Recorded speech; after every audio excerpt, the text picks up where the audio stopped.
सुस्वागतम सुस्वागतम सुस्वागतम. नाशिक एज्युकेशन सोसायटी व पेठे विद्यालयाच्या शतक महोत्सवी व्याख्यानमाला उपक्रमात आपणा सर्वांचे मनपूर्वक स्वागत. व्याख्यानमालेतील 19वे पुष्प गुंफण्यासाठी आपल्याला लाभलेले आजचे व्याख्याते पेठे विद्यालयाचे नामवंत माजी विद्यार्थी तथा आधाराश्रम नाशिकचे विश्वस्त माननीय प्राध्यापक श्री प्रभाकर केळकर यांचे नाशिक एज्युकेशन सोसायटी व पेठे विद्यालयातर्फे मनपूर्वक स्वागत. आपल्या संस्थेचे अध्यक्ष माननीय प्राध्यापक सूर्यकांत रहाळकर सर, उपाध्यक्ष माननीय प्राध्यापक दिलीप फडके सर, माननीय श्री चंद्रशेखर मोंढे, संस्थेचे कार्यवाह माननीय श्री राजेंद्र निकम, पेठे विद्यालयाचे शालेय समिती अध्यक्ष माननीय श्री चंद्रशेखर वाड सर, संस्थेच्या शिक्षक मंडळ व कार्यकारी मंडळाचे सर्व पदाधिकारी व सर्व सदस्य, शाळेचे मुख्याध्यापक श्री कैलास पाटील सर, सर्व पदाधिकारी, संस्थेचे सहकार्यवाह श्री शैलेश पाटोळे, ऑनलाईन माध्यमातून उपस्थित सर्व संस्था व शाळेचे आजी माजी पदाधिकारी, मुख्याध्यापक, शिक्षक, आजी माजी विद्यार्थी, सर्व हितचिंतक, आपणा सर्वांचे मनपूर्वक स्वागत. आज आपल्याला लाभलेले व्याख्याते माननीय प्राध्यापक प्रभाकर केळकर हे पेठे विद्यालयाचे नामवंत माजी विद्यार्थी. नवी दिल्ली येथील केंद्रीय दत्तक संसाधन प्राधिकरण CARA ही महिला आणि बालविकास मंत्रालयाच्या अंतर्गत एक स्वायत्त संस्था आहे. ही संस्था भारतात आणि भारताबाहेर दत्तक प्रक्रिया नियंत्रित करीत असते. CARAच्या व्यवस्थापकीय समितीवर प्राध्यापक प्रभाकर केळकर सरांची सदस्य म्हणून निवड म्हणजेच त्यांच्या कार्याचा आणि सेवेचा एक प्रकारे गौरवच म्हणता येईल. नाशिक येथील सामाजिक कार्यात अग्रेसर असणाऱ्या आणि आपल्या कार्याचा बालसंगोपनात उत्तम ठसा उमटविणाऱ्या आधाराश्रम नाशिक या संस्थेत प्राध्यापक केळकर सरांनी 13 वर्ष सचिव म्हणून उत्तम प्रकारे सेवा केली आहे आणि आता ते आधाराश्रमात कार्यकारी मंडळ सदस्य म्हणून कार्यरत आहेत. स्पर्धा परीक्षांच्या युगात नाशिक येथे महाराष्ट्र टॅलेंट सर्च परीक्षेची मुहूर्तमेढ सरांनीच रोवली. आज MTS ही महाराष्ट्रातील एक दर्जेदार स्पर्धा परीक्षा म्हणून ओळखली जाते. यात त्यांनी 13 वर्ष समन्वयक, पेपर सेटर, अभ्यास मंडळ सदस्य अशा अनेक पदांवर गौरवास्पद काम केले आहे. माननीय प्राध्यापक केळकर सर भौतिक शास्त्राचे व्यासंगी अध्यापक आहेत. नाशिक येथील HPT आर्ट्स आणि RYK सायन्स कॉलेज येथे त्यांनी 30 वर्षे अध्यापनाचे कार्य केले आहे. या कालावधीत त्यांनी अनेक उत्तमोत्तम विद्यार्थी घडविले. ते अभ्यासू आणि विद्यार्थीप्रिय प्राध्यापक म्हणून सुपरिचित आहेत. 14 वर्ष ते ज्युनियर कॉलेज टीचर्स असोसिएशनचे सेक्रेटरी म्हणून कार्यरत होते. शिक्षकांच्या प्रश्नांसंदर्भात त्यांनी वेळोवेळी शासन दरबारी न्याय हक्कासाठी लढा दिलेला आहे. अशा नामवंत माजी विद्यार्थ्याचा नाशिक एज्युकेशन सोसायटी व पेठे विद्यालयात सार्थ अभिमान आहे. आज दत्तक विधान प्रक्रिया आणि आधाराश्रम या विषयावर माननीय प्राध्यापक श्री प्रभाकर केळकर आपले विचार मांडणार आहेत. आपल्या व्याख्यानाला प्रारंभ करावा ही सरांना नम्र विनंती.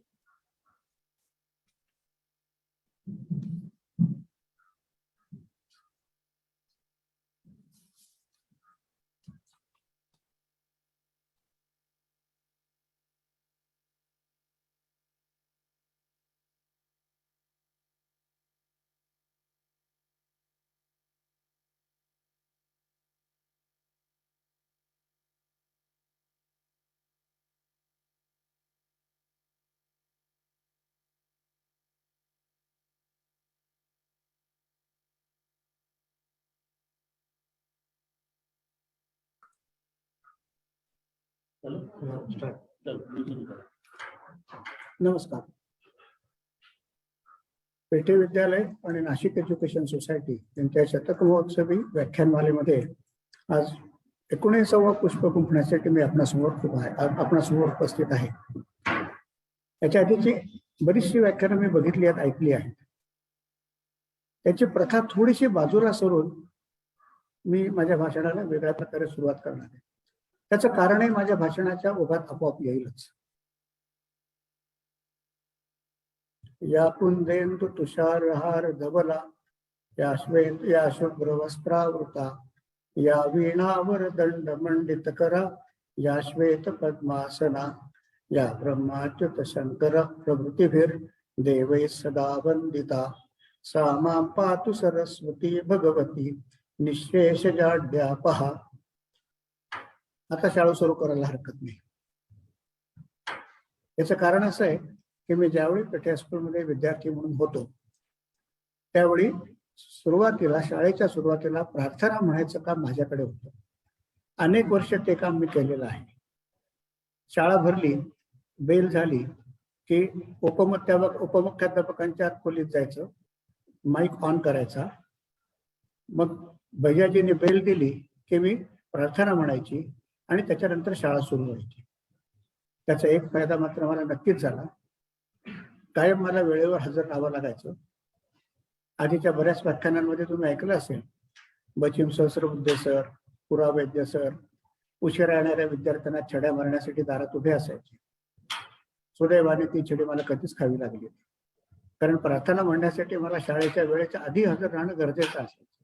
ती एक चांगली सवय मला लागली आणि जी मला पुढे आयुष्यभर कामी आली. त्यामुळे कुठे उशीर करायचा नाही हे माझ्या पक्क शाळेने जे काय शिकवलं ते कायमस्वरूपी लक्षात आहे. या व्याख्यानाबद्दल मला जेव्हा विचारलं माझे मित्र फडके सर, नामवंत विद्यार्थी नाही, सॉरी, नामवंत माजी विद्यार्थी, कारण विद्यार्थी असताना मी काही कधी नामवंत नव्हतो. आता आजूबाजूला सगळे शिक्षकच आहेत. तुम्हाला कल्पना आहे, एखादा विद्यार्थी खूप टॉपर असेल तर तो मान्यवर असतो, नामवंत असतो, तो शिक्षकांच्या लक्षात राहतो. किंवा एखादा विद्यार्थी नोटोरियस असेल, उन्हाळ असेल, उडाणटप्पू असेल, शिक्षकांना त्रास देणारा असेल, तोही विद्यार्थी शिक्षकांच्या लक्षात राहतो. सुदैवाने किंवा दुर्दैवाने मी या दोन्हीमध्ये नव्हतो. त्यामुळे नामवंत विद्यार्थी असताना मी नव्हतो. आता संस्थेने किंवा शाळेने मला माझी केल्यानंतर मग नामवंत केलेलं आहे. ठीक आहे, आजच्या दिवस आपण नामवंत आहोत असं समजू. फडके सरांनी ज्यावेळी मला सांगितलं की तुला दत्तक विधान आणि आधाराश्रम या संस्थेबद्दल, या विषयाबद्दल बोलायचं, तेव्हा मी हे आमंत्रण लगेच स्वीकारलं. दोन गोष्टी आहेत. एक म्हणजे माझ्या शाळेच्या मंचावर मला पुन्हा जायला मिळतंय, हा आनंद काही वेगळाच आहे. त्यामुळे जरी आधी आश्चर्य होतं की आपला नंबर एवढ्या लवकर कसा लागला. देदीप्यमान शैक्षणिक परंपरा असलेल्या पेठे हायस्कूलचे अनेक नामवंत माजी विद्यार्थी असताना, म्हणजे 100 काय 1000 असतील, पण आपला नंबर एवढ्या लवकर लागेल अशी मला खरंच शक्यता वाटत नव्हती. म्हणून आश्चर्य तर नक्कीच वाटलं, पण आनंद वाटलाच. माझी शाळा आज मला वेगळ्या कारणाने का होईना मला परत शाळेच्या मंचावर जायला मिळतंय. आणि दुसरी गोष्ट, एका अशा विषयाबद्दल बोलायचे की ज्या विषयाबद्दल मी आता आजूबाजूला पाहतोय की समाजामध्ये खूप गैरसमज आहेत, चुकीच्या बातम्या आहेत, चुकीची माहिती आहे, आणि त्यामुळे अनेक लोकांना त्याचं नुकसान, संस्थांना किंवा व्यक्तींना नुकसान पण होत आहे. मग त्याच्याबद्दल आपल्याला जी काही माहिती आहे ती समजा आपण काही सांगू शकलो आणि त्या संस्थेबद्दल काही माहिती देऊ शकलो तर त्या संस्थेच्या दृष्टीने फायदाच आहे. म्हणून मी आमंत्रण स्वीकारलं आणि आज तुमच्यासमोर इथे उपस्थित आहे. शाळेची आठवण म्हणायचं तर असंख्य आहे. म्हणजे एक वेगळं व्याख्यान मी शाळेतल्या आठवणींबद्दल सुद्धा देऊ शकेल, पण थोडक्यात 2-4 उल्लेख करतो फक्त. मागे एका वक्त्याने त्याच्या भाषणात सांगितलं होतं की आमच्या वेळी शाळेमध्ये आपुलकी असायची, आपलेपण असायचं. त्याचं एक छोटंसं उदाहरण देतो. 4थी किंवा 5वी किंवा 6वीत असेल, सामुदायिक जीवन असा एक काहीतरी विषय असायचा. त्या विषयाची वार्षिक परीक्षा होती शेवटच्या दिवशी. आधी सगळे पेपर झाले, शेवटच्या दिवशी तो पेपर होता. मी आणि माझा भाऊ, आम्ही दोघं बरोबर होतो. माझा चुलत भाऊ विजय एकाच वर्गात होतो. का कोणास ठाऊक आम्ही तो विसरलो आणि आम्ही त्या परीक्षेला गेलोच नाही. त्यावेळी परीक्षेला आमच्या शेजारी सिनियर विद्यार्थी, म्हणजे आम्ही 5वीत असू तर 6वी किंवा 7वीचा विद्यार्थी आमच्या बाकावर असायचा. साहजिकच थोडीफार बोलचाल व्हायचीच, ओळख व्हायचीच. आम्हा दोघांनी गैरहजर बघून माझ्या शेजारच्या मुलांना पण आश्चर्य वाटलं की अरे हे दोघं आज कसे आले नाही. त्यावेळी शिक्षक सुद्धा सगळ्या विद्यार्थ्यांना आपुलकीने ओळखायचे, एक कुटुंब असल्यासारखे ओळखायचे. त्या शिक्षकांनी त्या 2 मुलांना पेपर संपल्यावर सांगितलं त्यांच्या घरी जा आणि चौकशी करा, काय कमी जास्त झालंय का. ती 2 मुलं बिचारे आमच्या घरी आली. आता घर आमचं खूपच जवळ होतं. आम्ही सवयीने परीक्षा संपली या आनंदात नदीवर पोहायला गेलो. ती मुलं आम्हाला शोधत नदीवर आली, रामकुंडावर आली आणि त्यांनी आम्हाला सांगितलं, अरे तुमचा आज पेपर होता. लगेच घरी आलो. आमच्या मोठ्या भावाबरोबर शाळेत गेलो. शाळेतल्या आमच्या शिक्षकांनी टीचर्स रूम मध्ये बसून आमच्या दोघांकडनं पेपर लिहून घेतला आणि परीक्षा पार पडली. ही याला म्हणतात आपुलकी. ही आपुलकी आता कदाचित सध्याच्या नियमांच्या आणि बंधनांच्या जगामध्ये शाळेमध्ये थोडीशी दुर्मिळ असेल, पण आमच्या वेळेला तरी ती नक्कीच होती. सगळे शिक्षक एकमेकांना म्हणजे सगळ्या विद्यार्थ्यांना वैयक्तिक ओळखायचे आणि त्याचा एक धोका असा समजा शाळेत एखादी काही चूक केली आणि काही शिक्षा झाली की त्या तेवढ्या घरी शिक्षेवर भागायचं नाही. घरी गेल्यानंतर पुन्हा शिक्षा व्हायची. कारण त्यावेळी मला सरांनी आज शाळेत मारलं हे घरी सांगायची सोय नव्हती. कारण ती का मारलं हे नंतर पहिले परत घरी फटका बसायचा. आज दिवस वेगळे. आम्ही आमच्या मुलाला हात सुद्धा लावत नाही शाळेत. तुम्ही शिक्षकांवरती ढाफरतात पालक, तुम्ही कोण आमच्या मुलाला मारणार. सुदैवाने दुर्दैवाने त्यावेळी आमची परिस्थिती वेगळी होती, पण त्यामुळे सगळ्या शिक्षकांबद्दल आम्हाला भीतीयुक्त आदर होता. किती नावं घेऊ की ज्यांनी आमच्यावर अनेक संस्कार केलेले आहेत, नकळत केलेले आहेत. आता मी माझं पुढचं 30 वर्षाचं आयुष्य शिक्षण क्षेत्रात घालवलं. माझ्यावर नकळत कळत अनेक शिक्षकांचे, नामवंत शिक्षकांचे संस्कार घडलेत. शिकवावं कसं हे त्यांनी मला वेगळं शिकवलं नाही, पण त्यांचं बघून मी शिकलो आणि ते मी माझ्या जीवनात अंमलात आणलं आणि त्याचा मला निश्चित फायदा.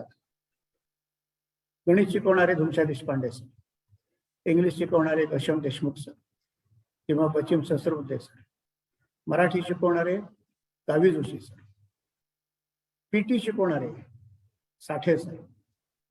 मला आठवतंय 4 वर्षापूर्वी ज्यावेळी आम्ही 66च्या बॅचने गेट टुगेदर केलं होतं त्यावेळी त्यातले साठे सर आम्हाला भेटले होते, हयात होते. दुर्दैवाने मधल्या काळात आता तेही नाही. इंग्लिश शिकवणारे गुप्ते सर जे आपल्या सगळ्यांच्या सुदैवाने अजूनही छान ठणठणीत आहेत. अशा अनेक सरांच्या आठवणी आहेत की ज्यांनी आमच्यावर संस्कार केले, आम्हाला खूप काही ते शिकवलं. फक्त अभ्यास नाही, अभ्यासा व्यतिरिक्त सुद्धा खूप गोष्टी शिकवल्या. मी एका सरांचा मुद्दा उल्लेख करेन, पुरावैद्य सर. ते आम्हाला शिकवायला होतेच, पण ते मुख्य म्हणजे ते आमच्या सकाळच्या ऍक्टिव्हिटी म्हणजे खो खोकडे त्यांचं खूप लक्ष असायचं. खो खोच्या प्रॅक्टिसला आलं नाही की उघड्या पायावर वेताच्या छड्या आम्ही नक्कीच खाल्ल्या. पण त्या पुरावैद्य सरांच्या नकळत माझ्यावर इतके संस्कार घडलेले आहेत की त्यांच्या उमेदीच्या काळात ते शिक्षक म्हणून काम करत असताना त्यांनी शिक्षक संघटनेचं काम केल्याचं मला माहिती आहे, वाचण्यात आहे. योगायोगाने मी सुद्धा कॉलेजमध्ये असताना शिक्षक संघटनेचं 12 वर्ष काम केलं. चांगलं राज्य पातळीवरच्या नेतृत्वापर्यंत मी पोहोचलो होतो. आणि मुख्य मुद्दाम सांगायचं म्हणजे आज मी ज्या संस्थेत काम करतोय आणि ज्या संस्थेबद्दल आज मला बोलायचं आहे त्या संस्थेचे संस्थापक सेक्रेटरी, फाउंडर सेक्रेटरी पुरावैद्य सर होते. मला त्याचा खूप अभिमान वाटतो, कौतुक वाटतं. मी त्यांच्याशी माझी तुलना करत नाहीये, पण मला बरं वाटतं की आपण त्यांच्या पावलावर पाऊल ठेवून कसं तरी चाललोय, नक्कीच काहीतरी वाटचाल करतो. आता आपण थोडस विषयाकडे वळू. आधार आश्रम. आधार आश्रम या संस्थेमध्ये मी कॉलेजमधनं सेवानिवृत्त झाल्यानंतर काम करायला सुरुवात केली. ते अगदी नैसर्गिक होतं, कारण आमच्या घराण्याशी आधार आश्रमाचा खूप घनिष्ठ संबंध आहे. काही वर्ष आधार आश्रम आमच्या घरात चालत होता. माझे वडील आणि आई या दोघांनी आधार आश्रमासाठी खूप काम केलेलं आहे. म्हणजे अगदी उल्लेखच करायचा झाला तर सकाळी घरातलं आवरायचं, 4 मैत्रिणी गोळा करायच्या, पिशव्या खांद्यावर टाकायच्या आणि ओळखीच्या 10 घरांमध्ये जाऊन मोठमोठ धान्य गोळा करायचं आणि ते आणलेल्या धान्यातून मुलांना जेवायला घालायचं. अशा स्टेजला असताना त्यांनी आधार आश्रमात काम केलं आहे. आज सुदैवाने आधार आश्रम चांगल्या सुस्थितीत आहे आणि आम्ही तिथे काम करतोय, त्याच्यात आम्हाला एक वेगळाच आनंद आहे. 1954 साली स्थापन झालेली ही संस्था आहे. म्हणजे आज त्याला जवळपास 64 वर्ष पूर्ण झालेली आहेत. सुरुवातीला त्या संस्थेचं नाव होतं अनाथ महिलाश्रम. अण्णाशास्त्री दातार, वैद्य अण्णाशास्त्री दातार, त्यांच्या मातोश्री लक्ष्मीबाई दातार या रोज सकाळी रामाला जायच्या, तिळभंडेश्वराच्या तिथे राहायच्या. रामाला जाताना, दर्शनाला जाताना त्यांना वाटेत अनेक स्त्रिया दिसायच्या की ज्या त्यांच्या पेहरावावरनं, ड्रेसिंग, जे काही कपडे त्यांनी घेतले त्याच्यावरनं त्या चांगल्या घरातल्या दिसत होत्या. म्हणजे आर्थिक स्थिती काही खूप वाईट होती, दरिद्री आहेत किंवा असं काही नाहीये, पण मग ते बाहेर का? मग त्यांनी चौकशी केली आणि त्यांच्या लक्षात आलं की त्या दुर्दैवाने त्यांच्या घरच्यांनी, त्यांच्या सासरच्यांनी टाकलेल्या स्त्री आहेत, सोडून दिलेल्या स्त्री आहेत आणि त्या असेच भीक मागून गुजराण करतायत. त्यांना ते काही सहन झालं नाही. त्यांनी त्या 2 बायकांना घरी आणलं, त्यांना आपल्या घरात सांभाळायला सुरुवात केली. संख्या वाढायला लागली. त्यांनी मुलाला सांगितलं की आता तू या बायकांसाठी एक संस्था सुरू कर, त्यांचं पुनर्वसन करण्याच्या दृष्टीने आपण काहीतरी वेगळे स्वतंत्र प्रयत्न करू. मग अण्णाशास्त्री दातार आणि त्यांचे काही मित्रमंडळी यांनी एकत्रितरित्या 1954 गुढीपाडवा त्या दिवशी अनाथ महिलाश्रम या संस्थेची स्थापना केली. त्यांच्या घरातच त्यांनी काही बायकांना तिथे आसरा दिला आणि मग त्यांच्या बाकीचे प्रयत्न त्यांचे सुरू झाले. नंतर असं लक्षात आलं की काही बायका ज्या सोडून दिलेल्या आहेत त्यांच्याबरोबर त्यांची मुलं पण आहेत, लहान लहान छोटी छोटी मुलं आहेत, लहान मुलं सुद्धा आहेत. मग आता बायका आल्या म्हटल्यानंतर साहजिकच त्यांच्याबरोबर त्यांची मुलं येणारच. मग ती मुलं पण संख्या वाढायला लागली. मग आता महिला पण आहेत आणि बालकं पण आहेत, असे एकत्रित त्यांचं संगोपन, पुनर्वसन या दृष्टीने संस्था वाढायला लागली. आणि एका वेळ अशी आली की त्यांचं घर पुरे पडेन असं झालं. आणि मग काही वर्ष, 12 वर्ष ती संस्था दिल्ली देवराजातल्या आमच्या घरात होती. त्याच्यानंतर मग महानगरपालिकेने किंवा त्यावेळेच्या नगरपालिकेने जागा दिली. त्याच्यावर आज 3 मजली बिल्डिंग उभी आहे आणि आज तिथे 150 मुलांचा संसार आम्ही सांभाळतो आहोत. यथावकाश काय झालं, स्त्रियांच्या बाबतीत, महिलांच्या बाबतीत अजून 2-3 संस्था शासकीय निघाल्या आणि एक असं घटना घडली की त्या घटनेने आम्ही तो मुलींचा शिक्षण किंवा महिलांचं शिक्षण नाईलाजाने आमच्या मनाविरुद्ध का होईना पण आम्ही तो बंद केला. आज आमच्याकडे 3 ऍक्टिव्हिटीज आहेत. एक म्हणजे तान्ही मुलं आमच्याकडे येतात, म्हणजे 0 ते 3 वर्ष या वयोगटात. मी थोडंसं सविस्तर नंतर सांगणारच. त्याच्यानंतर 0 ते 12 या वयोगटातले मुलं मुली येतात आणि 18 वर्षापेक्षा मोठ्या मुली, असे 3 गट आहेत. तर त्यातला 18 वर्षापेक्षा मोठ्या मुलींचा गट आम्ही बंद केला. बाकीचे 2 चालूच आहेत. आता सुरुवातीला तो गट आम्ही का बंद केला याचा एक इन्सिडेंट सांगतो, एक प्रसंग सांगतो. काही वर्षापूर्वीची गोष्ट. सिन्नर जवळ देहविक्रय करणाऱ्या एका अड्ड्यावर पोलिसांनी धाड घातली. साधारण 50-55 देहविक्रय करणाऱ्या काही तर लहान मुली सुद्धा, म्हणजे त्यांचं वय सुद्धा अजून झालेलं नाहीये, अशा मुली सापडल्या. त्यातल्या 15 मुली त्यांनी आमच्या आश्रमात आणून सोडल्या. आता तो महिलांसाठीच आश्रम होता, त्यामुळे आम्ही नाकारू शकत नव्हतो.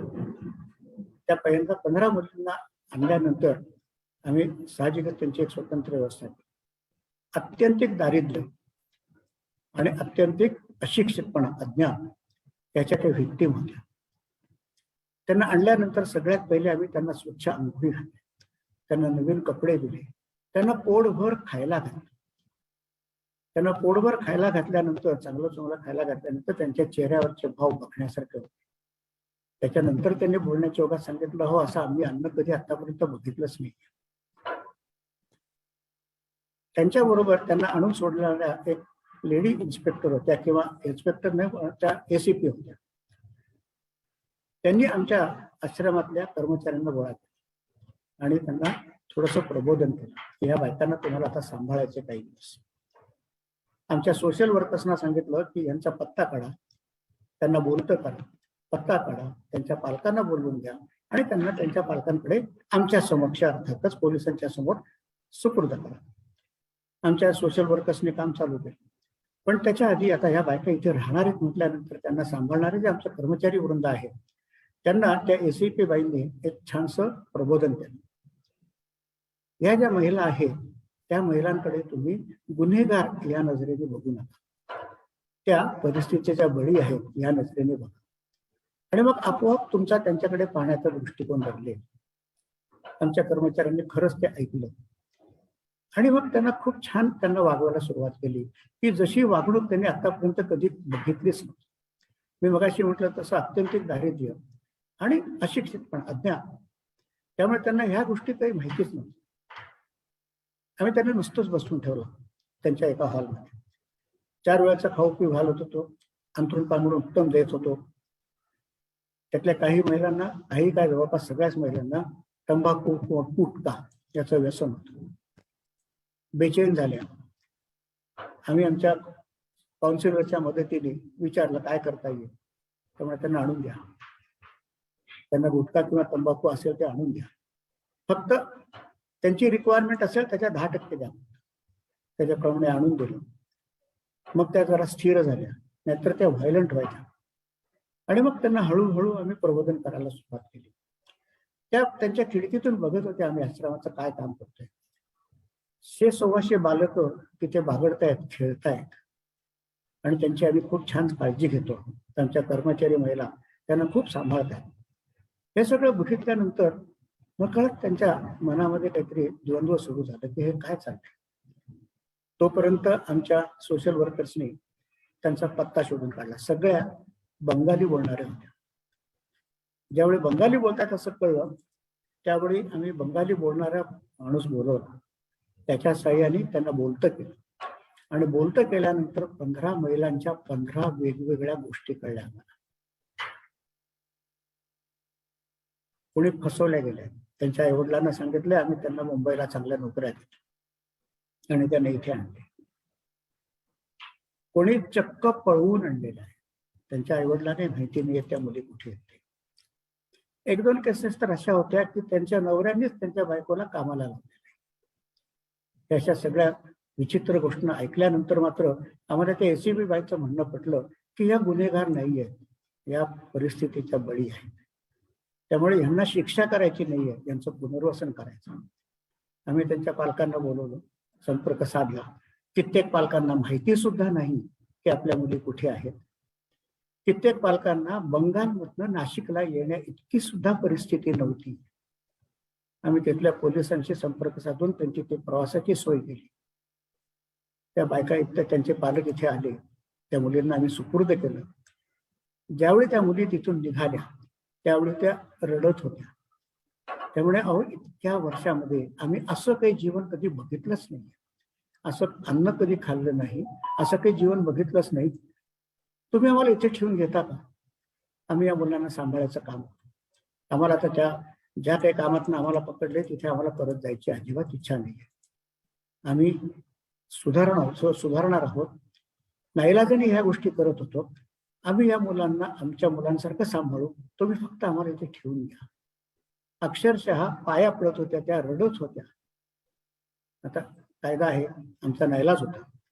फक्त गेले त्या 2 महिने आमच्या आश्रमातल्या छोट्या छोट्या मुलींचे मात्र प्रश्न कायम, या बायका कोण आहेत, ते आपल्याकडे कशाला राहत आहेत, त्या केव्हा जाणार आहेत, त्या प्रश्नांची उत्तरं देता येतात आमची मात्र पंचायत झाली.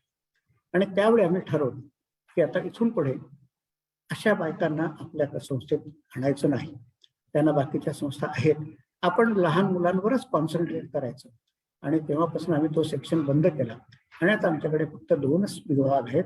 एक इन्फंट्स, तान्ही मुलं, आणि दुसरी मोठी मुलं. आता त्या तान्ही मुलं जो माझा मूळ विषय आहे, अडॉप्शन, दत्तक. अनेक वेळा मला अनेक प्रश्न बाहेर ज्यावेळी मी समाजामध्ये वावरत असतो त्यावेळी विचारले जातात. मी शिक्षक आहे त्यामुळे प्रश्न उत्तर या स्वरूपात मी माझं थोडंसं व्याख्यान करणार आहे.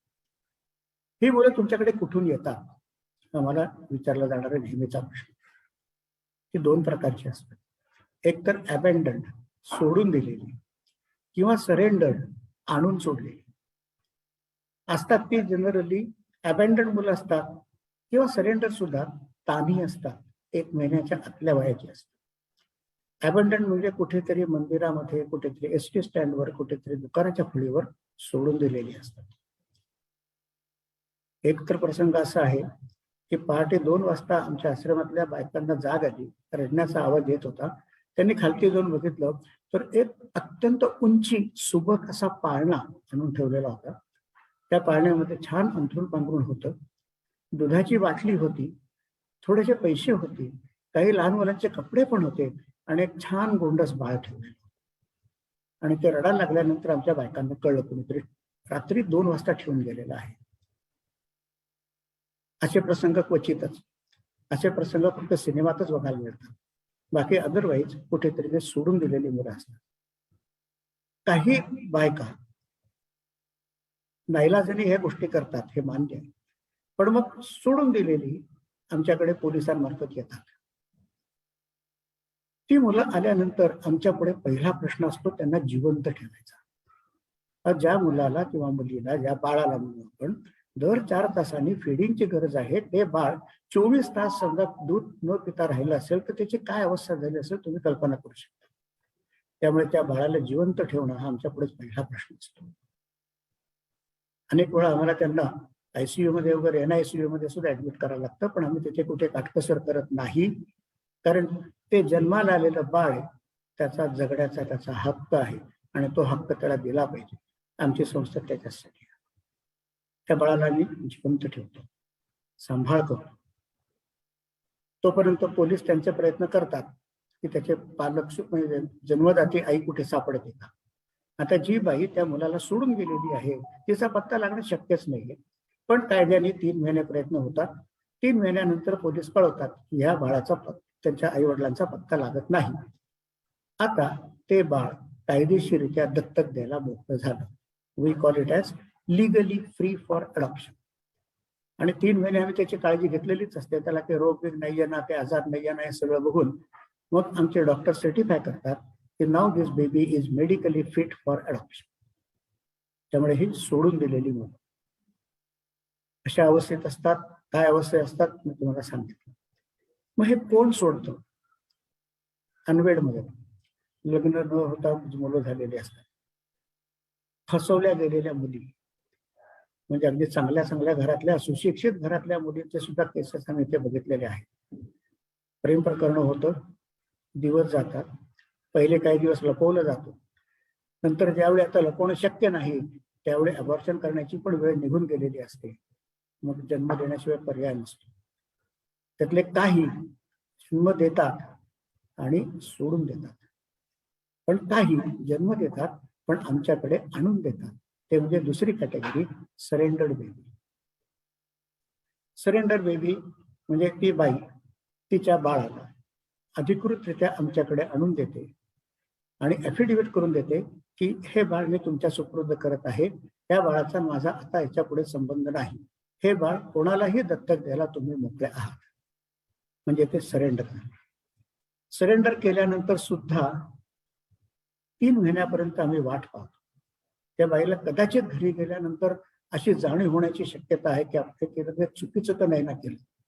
तिला फेरविचार करण्याची आम्ही संधी देतो आणि 3 महिन्यापर्यंत ती तिचा फेरविचार करू शकते. वाटलं तर तिच्या बाळाला ती परत घेऊन जाऊ शकते. समजा 3 महिन्यामध्ये ती काही परत आली नाही की परत आमच्या दृष्टीने the baby is legally free for adoption. त्या अनुषंगाने मला एक प्रसंग आठवतो, नुकताच घडलेला आहे. नुकताच घडलाय म्हणजे साधारण मागच्या पहिल्या लॉकडाऊनला. तुम्हाला आठवत असेल टीव्हीवर जाहिरात असायची, दाग अच्छे होते हैं. कुठल्या तरी वॉशिंग पावडरची जाहिरात होती, दाग अच्छे होते हैं. तसं लॉकडाऊन पण अच्छा होत आहे. एक महिला फसली आहे, तिला दिवस गेले, तिला डॉक्टरांनी तारीख दिलेली आहे, पण तिचं उभं आयुष्य बाकी आहे. त्यामुळे तिला तो प्लॉट नको आहे आपल्या नावावर. अधिकृतपणे ती तिच्या आईवडिलांबरोबर येते आणि आमच्याकडे सांगून जाते की अशा अशा तारखेला माझी डिलिव्हरी आहे. ती डिलिव्हरी झाल्यानंतर 2 दिवसात मी किंवा त्याच दिवशी समोर मी बाळाला आणून सोडणार आहे. त्याच्याप्रमाणे ती सांगून गेली. आता थोडासा 4 चौघांमध्ये वागवायचंय म्हणून त्या आईवडिलांनी त्या मुलीला तिच्या आजोळी नेऊन ठेवलं. तिथे डिलिव्हरी करायची, बेबीला इथे आणून सोडायचं, पुन्हा ती तिचं आयुष्य जगायला मोकळी. ही घटना मार्च 20 मधली. तिची डिलिव्हरी झाली आणि लॉकडाऊन सुरू झालं. जळगावला का भुसावळला कुठेतरी त्यांनी नेऊन ठेवलं. तिथून त्या बेबीला 2 महिने इथे आणता आलं नाही, कारण सगळंच बंद होतं, सगळे व्यवहार बंद होते. 2 महिन्यामध्ये त्या मुलीला आणि त्याच्या आई वडिलांना त्या बाळाबद्दल लळा निर्माण झाला आणि 2 महिन्यानंतर ते बाळ संस्थेला सुपूर्द करणं त्यांना जीवावर आलं. त्यांनी ते ठेवून घेतलं आणि त्यांनी सांभाळायला सुरुवात केली. पुढे आम्हाला माहिती नाही काय केलं त्यांनी तसं, पण त्यांनी आम्हाला येऊन कळवलं की आता आम्हाला त्या बाळाचा इतका लळा लागलेला आहे की आता आम्हाला ते सोडवत नाहीये, आम्ही त्या बाळाला आमचं म्हणून सांभाळणार. लॉकडाऊन अच्छा होता आहे, नाहीतर ते नक्कीच दुसऱ्या दिवशी आमच्याकडे येऊन पडलं असतं. अशा 1-2 केसेस त्यावेळी आम्हाला आढळल्या. तर असे सरेंडर किंवा अबंडन अशी बाळं आमच्याकडे येतात. अबंडन म्हटल्यानंतर प्रश्नच नसतो, कोण सोडून गेले, काय गेले, काही कोणाला माहिती नसतं. आमच्याकडे मात्र रेकॉर्ड तसं केलेलं असतं, हे बाळ अबंडन्ड आहे, कुठे कुठे या ठिकाणी सोडून दिलेलं, याच्या व्यतिरिक्त काही नाही. सरेंडर मध्ये आमच्याकडे त्या बाईची बद्दल माहिती असते की हे अमुक अमुक बाळ या दिवशी कोणी आणून दिले, पण ती माहितीचा विश्वास बसणार नाही, आम्ही लॉकरमध्ये ठेवलेली असते. चुकून हे आमच्या कर्मचाऱ्याच्या सुद्धा नजरेस पडायला नको, कारण त्याच्यात गुप्तता पाळणं खूप गरजेचं असतं. ऍफिडेव्हिट ज्यावेळी लिहून घेतो त्यावेळी तुमच्याकडनं लिहून घेतो की हे बाळ कोणाला दत्तक दिले हे जाणून घेण्याचा मला अधिकार नाही आणि मी तो कधी बदलणार नाही. मी तुम्हाला विचारायला सुद्धा येणार नाही हे बाळ कुठे आहे. आणि ज्या कोणा दत्तक पालकांना आम्ही ते बाळ देतो त्यांनाही शेवटपर्यंत आम्ही सांगत नाही की या बाळाचे जन्मदाते आई वडील कोण आहेत. तेवढी गुप्तता कायद्याने पाळावी लागते आणि आम्ही ती पाळतो. परदेशांमध्ये तो कायदा नाही. तुम्हाला कदाचित काही लोकांना आठवत असेल, 15-20 वर्षापूर्वी रूट्स नावाचा एक सिनेमा येऊन गेला. रूट्स, त्या मुलाला कळतं की आपले आई वडील जे आपण समजतोय ते नाही आहेत, आपले आई वडील वेगळेच आहेत. आणि मग तो आपल्या जन्मदात्या आई वडिलांचा शोध घेत घेत घेत कुठून कुठे पोचतो, त्याच्यावरच तो सिनेमा होता रूट्स, माझी मुळं कुठे आहे. आपल्याकडे तो कायदा असल्यामुळे हा प्रश्न उद्भवतच नाही. त्यामुळे त्या बाळाला, त्या मुलांना कधी कोणाला दिलं आहे हे त्या आईला कळत नाही किंवा हे मूल कोणाचं आहे हे त्या पाल्याला कळत नाही. एक प्रसंग सांगतो. असंच एक अबंडन सोडून दिलेलं बाळ नक्षत्रापेक्षा सुंदर असं म्हणायला हरकत नाही. आपण नक्षत्रासारखं अशी उपमा देतो, ते नक्षत्रापेक्षा सुद्धा सुंदर अशी ती छोटीशी मुलगी होती, गोरी पान, परीसारखी दिसणारी. आता गमतीचा भाग, ज्यावेळी एखादं बाळ आमच्याकडे येतं ना सरेंडर किंवा अबंडन, त्यावेळी आमचा कर्मचारी वर्ग त्या बाळाचं नाव ठेवतात. काही मग सिरियल चालू असते, त्या सिरियल मधलं नाव असतं. त्या दिवशी चतुर्थी होती, मग काय विनायकाचं नाव ठेवलं, अशी काही ती नाव ठेवली. ह्या मुलीला काय नाव ठेवायचा प्रश्न पडला, त्यांनी चक्क परी हेच नाव ठेवलं. आणि ती परी आमच्याकडे वाढायला लागली. ती आमच्याकडे का आली, आल्यानंतर पहिली गोष्ट म्हणजे त्यांची मेडिकल चेकअप. तब्येतीने चांगली होती ती, म्हणजे अशी अगदी आधी मगाशी वर्णन केलं तशी नव्हती, तब चांगली होती. इन्व्हेस्टिगेशन केल्यानंतर लक्षात आलं की ती HIV पॉझिटिव्ह आहे, म्हणजे तिला एड्स होण्याची शक्यता आहे, झालेला नाहीये. आमच्या डॉक्टरांना आम्ही ताबडतोब कन्सल्ट केलं. त्यांनी सांगितलं अजून तिला एड्स झालेला नाही. तिला एड्स झालेला आहे की नाही, होणार आहे की नाही हे 3 वर्षानंतर कळेल. पण ते 3 वर्ष त्या मुलीला जीवापाड जपायला लागेल. एक नक्की, एड्स जरी झालेला नसला तरी HIV पॉझिटिव्ह म्हटल्यानंतर छोटस सुद्धा इन्फेक्शन तिला त्रास देऊ शकतं. तिला साधं सर्दी पडसं सुद्धा येऊ द्यायचं नाहीये तुम्हाला, इतकं सांभाळायचंय. आमच्या कर्मचाऱ्यांचे त्यांनी प्रबोधन केलं, एड्स किंवा HIV हा संसर्गाने होणारा रोग नाही. तुम्ही बिनधास्त त्या बाळाची काळजी घ्या, मांडीवर घ्या, कडेवर घ्या, सगळं करा, तुम्हाला काहीही धोका नाहीये. फक्त त्यांनी एक केलं की त्यातल्या त्यात त्या बाळाला जीवापाड सांभाळायचंय, म्हणून 1-2 आया निश्चित केल्या की एका शिफ्टमध्ये एक तरी दुसऱ्या शिफ्टमध्ये दुसऱ्या त्यांनी सांभाळायचं, बाकीच्या सगळ्यांचं लक्ष आहेच. मुलगी वाढत गेली. बरेच वेळा आमच्याकडे व्हिजिटर्स येत असतात संस्थेत. आल्यानंतर ते बघत असतात तिकडे. त्या मुलीपाशी आल्यानंतर त्या मुलीला कडेवर घेतल्याशिवाय राहावं नाही. म्हणजे आता मी नाव घ्यायचं नाही, पण अगदी आता महाराष्ट्रातले नामांकित राजकीय नेते सुद्धा तिथे आले. त्यांनी सहज चौकशी केली. बरं, त्यांना फोटोसाठी एखाद्या बाळाला कडेवर घ्यायचं असतं, त्यांनी त्या बाळाला कडेवर घेतलं.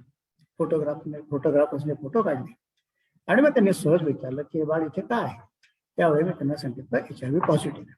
असं झुरळ झटका होत असं त्या माणसाने ती बाळ झटकलं. आणि आमच्या बायका मात्र त्याला जीवापाड सांभाळत आहेत. 3 वर्ष झाली. 3 वर्ष झाल्यानंतर त्याची परत इन्व्हेस्टिगेशन केली आणि त्यावेळी रिपोर्ट आला HIV निगेटिव्ह.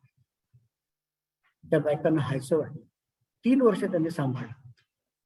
पुन्हा पुढचा प्रश्न, आता या बाळाला दत्तक कोण घेणार? पण त्याच्या मेडिकल रिपोर्ट्समध्ये तर नक्की आहे की सुरुवातीला HIV पॉझिटिव्ह होती, सुपरफिशियल होतं, 3 वर्ष ट्रीटमेंट दिली, आता HIV निगेटिव्ह आहे, पण तरी सुद्धा कोणी दत्तक घेणारा माणूस घाबरणारच. अगदी स्वाभाविक आहे, मी कोणाला दोष देत नाही. आता याला दत्तक कोण घेणार? आणि एक कुटुंब आलं, धनाढ्य होते, चांगले आर्थिक परिस्थिती उत्तम होती. काय पडला खर्च तर आम्ही घेऊ, पण ह्या मुलीला आम्ही दत्तक घेणार. त्या मुलीला त्या कुटुंबाने दत्तक घेतलं. ज्या दिवशी ती मुलगी पॉझिटिव्ह आता नाहीये, तिला HIV नाहीये, ती ह्याच्यातनं मुक्त झालेली आहे, त्या दिवशी चक्क आमच्या आश्रमातल्या कर्मचाऱ्यांनी गोडाधोडाचं जेवण केलं सगळ्या मुलांना. इतका आनंद, त्यांचा वैयक्तिक आनंद त्यांनी तिथे एक्सप्रेस केला.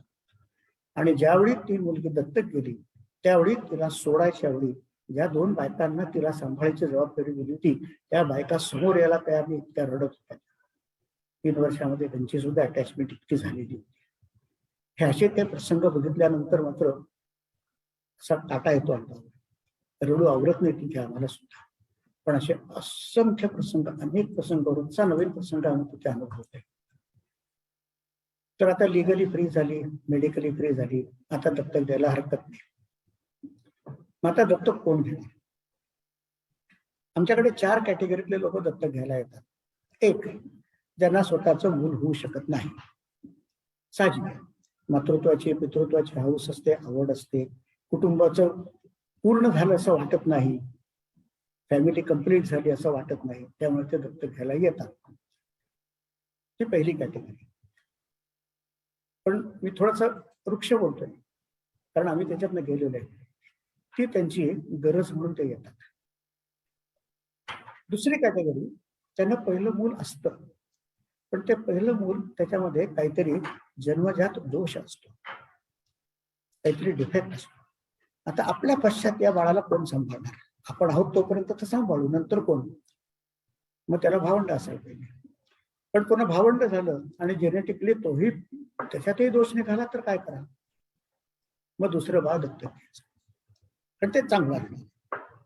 ही दुसरी कॅटेगरी, ही सुद्धा त्यांची गरज म्हणून.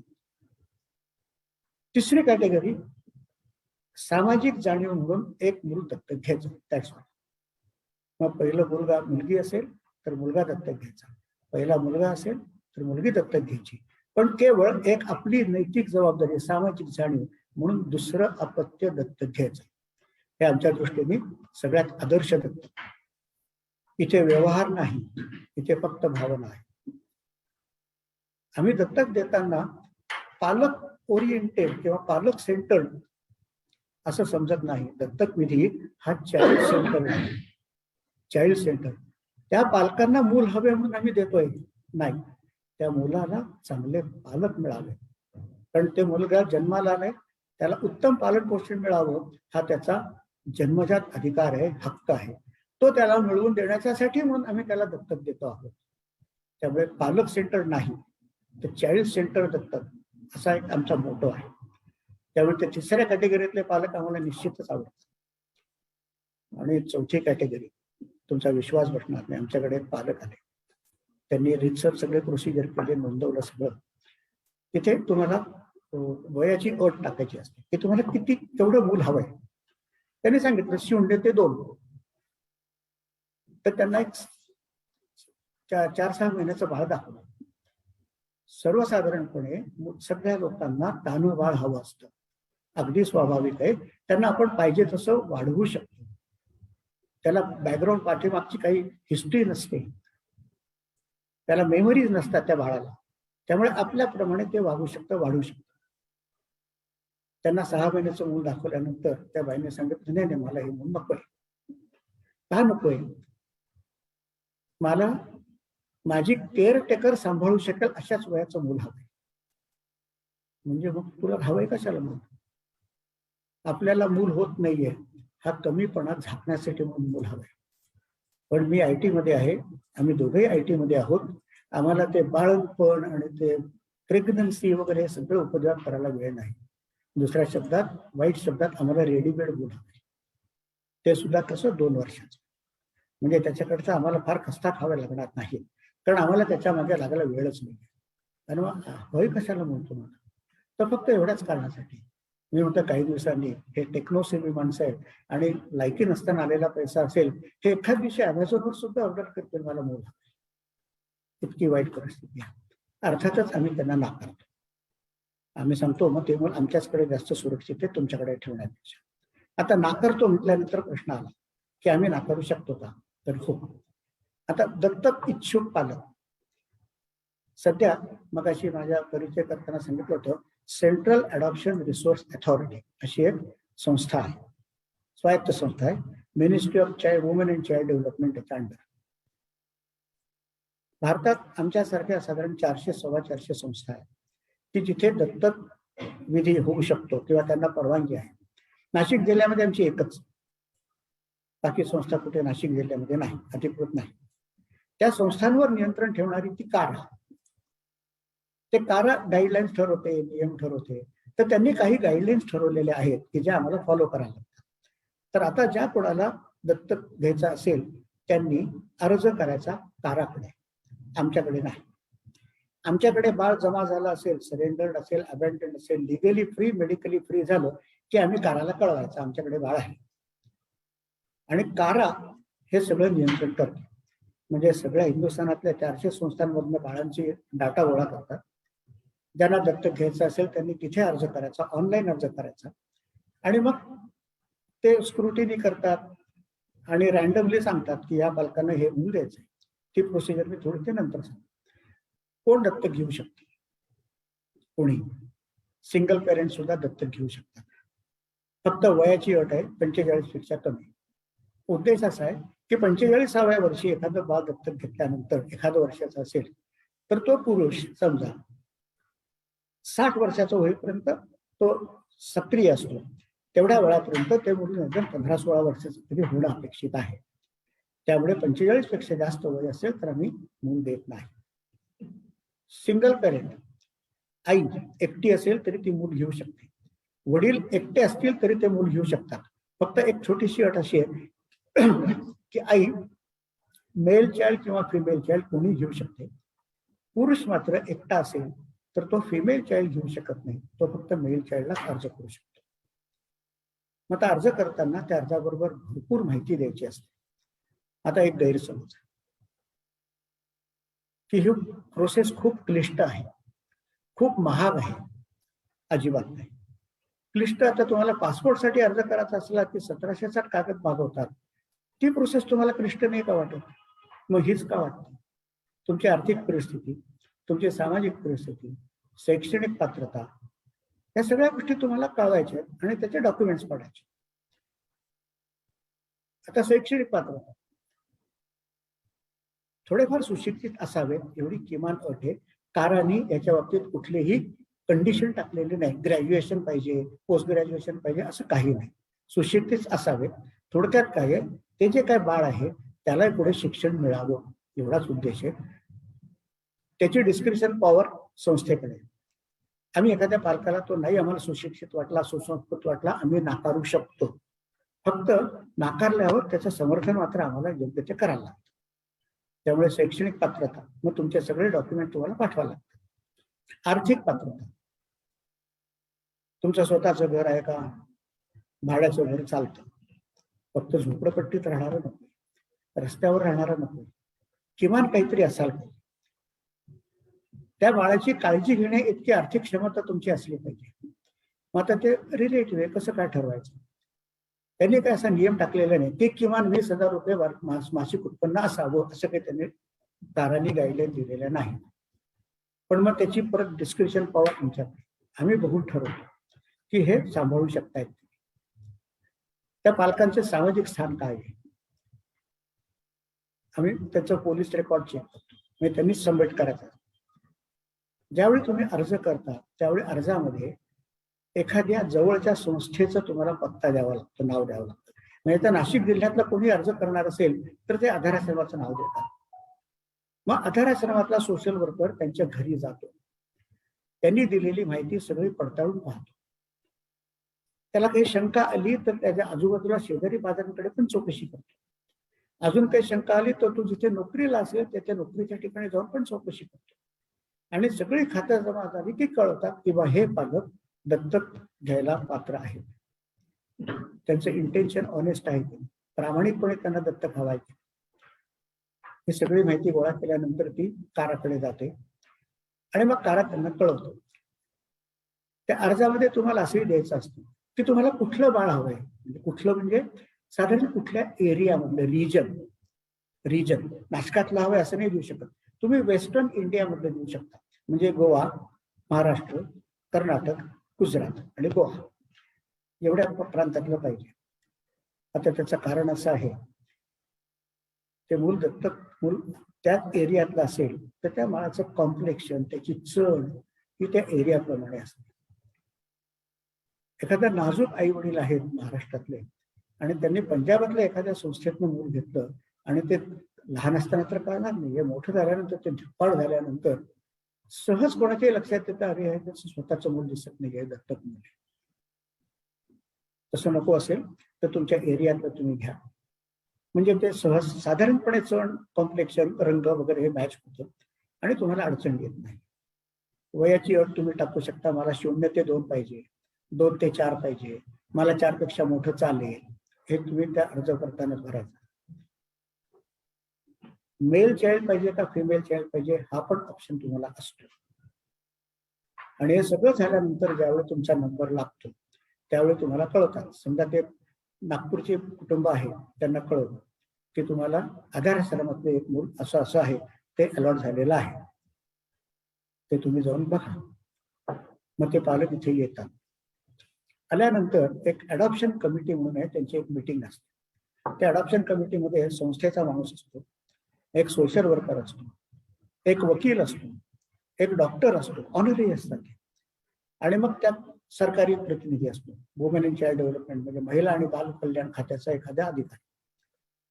तिथे आम्ही त्या पालकांना बोलवतो. पहिले एक एकट्याला बोलवतो, एकटी स्त्री आणि नंतर एकटा पुरुष.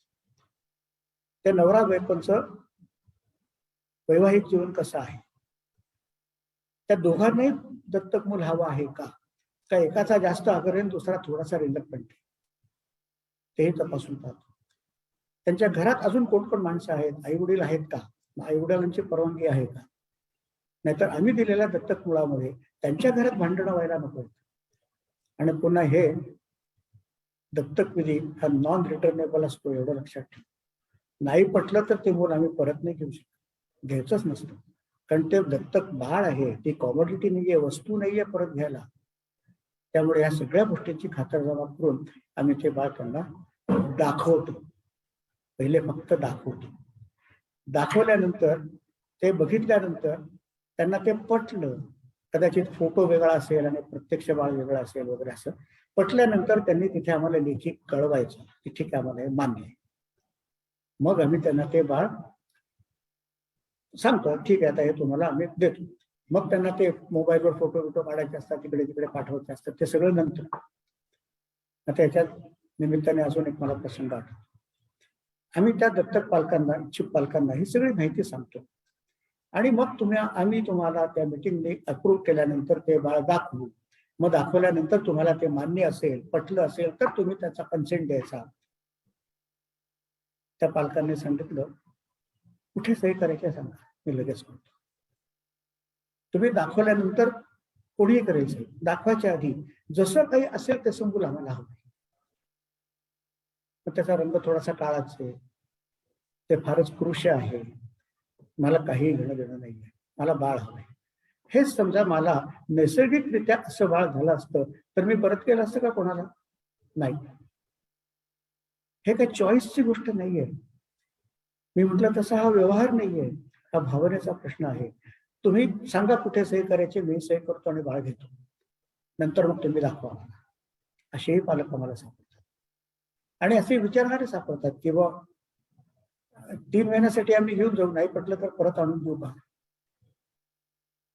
आम्ही म्हणतो घेऊच नका, तुमच्यासाठी हे नाही. मग त्यांना ते आम्ही बाळ दाखवतो, ते बाळ ते घरी घेऊन जातात. 3 महिने त्यांना खरोखरच तसा पिरियड असतो, पण तो पालकांसाठी नाही, बाळासाठी. बाळ तिथे रोळतंय की नाही हे पाहण्यासाठी. मग तिथे आमचे सोशल वर्कर दर पिरियडिकली तिथे जाऊन पाहतात की ते बाळ रुळतंय की नाही.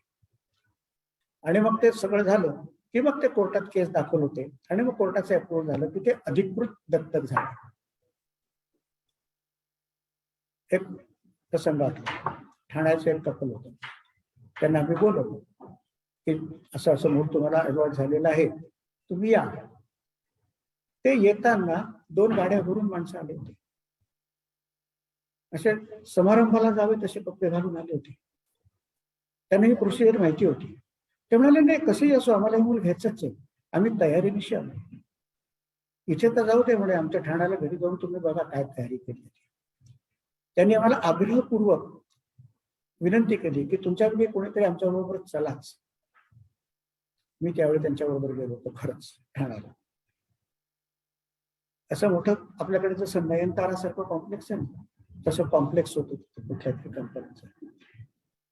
फोन चालूच होते, आम्ही निघतोय, शहापूरला आलोय, अमुक वेळ ठाण्याला येतोय म्हटल्यानंतर त्या दारावर बँड लावलेला होता आणि साधारण 400-500 लोक, त्या कॉलनीतले लोक तिथे त्या बाळाच्या स्वागताला थांबलेले होते. कल्पना करा, दत्तक बाळ, त्याच्या स्वागतासाठी 400-500 लोक तिथे थांबलेले होते. बँड लावलेला होता आणि त्या दारापासून तिथे अशा फुलांच्या काय पायघड्या घालतात तशा घातल्या होत्या. आम्हालाच गलबलून आलो की अशाही भावनेने लोक दत्तकाकडे बघतात. वेगळाच अनुभव होता. अजून एक अनुभव सांगायचा झाला तर ज्यावेळी आम्ही पालकांची मेडिकल चेकअप करतो, म्हणजे टेस्ट करतो, सगळं बाळ होत नाही म्हणून आम्ही दत्तक घेतोय. वय किती? काही बाईचं वय 30 आणि पुरुषाचं वय 35. अजूनही होऊ शकते, अजून काही वय गेलेलं नाही. मग आम्ही त्यांना सुचवतो की काय असं काही झालं, समजा तुम्ही दत्तक घेतलं आणि नंतर कन्सिव्ह झालं तर काय करणार? शक्यता आमच्या दृष्टीने असतेच. एक प्रसंग मुंबईचा, पालकांनी मुलाला नेलं, 2-3 महिने, 6 महिने, वर्ष आनंदात गेलं आणि एक दिवस त्या बाईचा फोन आला की आता तिला दिवस राहिले. आम्हाला भीती की आता ती या बाळाला नीट सांभाळणार आहे की नाही, का पुन्हा प्रश्न विचारणार मी परत आणू का? ती आनंदाने सांगत होती आणि मग आम्ही तिला हा प्रश्न हळूच घाबरत विचारला की माता तुमचा काय विचार आहे? तर म्हणे काय विचार आहे म्हणजे, अहो त्या आधी घेतलेल्या दत्तक घेतलेल्या बाळाचा पायगुण म्हणून मला हे बाळ होते. आज सुद्धा तिच्या बायोलॉजिकल मुलापेक्षा दत्तक घेतलेल्या मुलाचे ते जास्त लाड करतात, कारण त्याचा पायगुण आहे. किती प्रसंग सांगू, असंख्य प्रसंग. ज्यावेळी आम्ही सांगतो ना की आता आम्ही तुम्हाला मूल दाखवतो, एक प्रसंग आठवतोय. आम्ही त्या मुलाला आणलं, त्या बाईच्या हातात द्यायच्या आधी ती बाई असे भावनातिरेक झाला होता, आनंदातिरेक झाला होता, अशी थरथर कापत होती, रडत होती. तिच्या हातात मूल द्यायचं की नाही आम्हाला काळजी पडली. थोडस जरा शांत होऊ दे, इतकी ती आसुसलेली होती की आपल्याला मूल आलंय, आपल्या ताब्यात मूल आलेला आहे. तो तिचा नवरा सुद्धा तिथे ढसढसा रडत होता. हे असे आनंदाचे प्रसंग पाहिल्यानंतर मात्र आम्हाला वाटतं की नाही, आपण इथे काम करतोय हे सार्थकी लागतं. तो जो आनंद आहे, असे साधारण माझ्या 15 वर्षाच्या काळामध्ये मी तिथे जे काम करतोय त्याच्यात साधारण 100 वेळा तरी किंवा मी हा आनंद उपभोगलेला आहे, ज्याचं वर्णन करता येणं शक्य नाही. तो फक्त अनुभवाचाच आहे, मला सांगता येणार नाही, आणि ते मी सगळं अनुभवलेलं आहे. हे जे सगळे प्रसंग बघितल्यानंतर मग मात्र वाटतं की नाही, काहीतरी आपण केलेलं आहे. माझ्या परिचयामध्ये होतं की नाही मला आठवत नाही, मी एक पुस्तक लिहिले आनंदाश्रम नावाचं, माझ्या अथराश्रमात आलेल्या अनुभवांवर आधारित. आता सुद्धा मी एक दाखवायला आणलंय पुस्तक.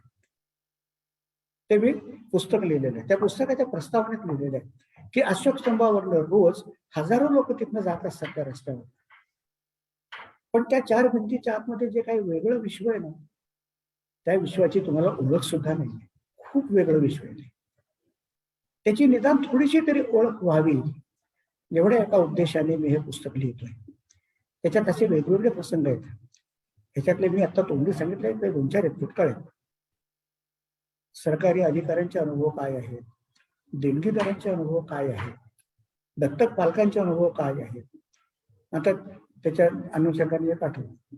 जसं आम्ही मगाशी म्हटलं, मूल जन्माला आल्यानंतर त्याचा जगण्याचा अधिकार आहे, जो आम्ही पहिले त्याला देतो. त्याच्या चांगल्या पालन पोषणाचा अधिकार आहे. आता ते 2 महिन्याचं 4 महिन्याचं मूल, त्याला काय कळणार आहे? आपले पालक आपल्याला नीट सांभाळ करणार आहेत की नाही, त्यांच्या वतीने तो अधिकार आम्ही घेतो. आणि म्हणून ते पालक धावून सुलाखून घेतो. आणि ज्यावेळी आमची खात्री पटते त्याच वेळा आम्ही ते मूल त्यांना देतो. तुम्ही कल्पना करा, आपल्या मुलीचं लग्न करायचं असेल तर आपण स्थळ पाहताना किती बघून देतो. इथे तर त्या मुलाला पण आपण बाळाला देतोय की त्या बाळाला अजून स्वतःचं मत नाही, स्वतःचं मत बनवता येत नाही, बनवलं तरी सांगता येत नाही, व्यक्त करता येत नाही.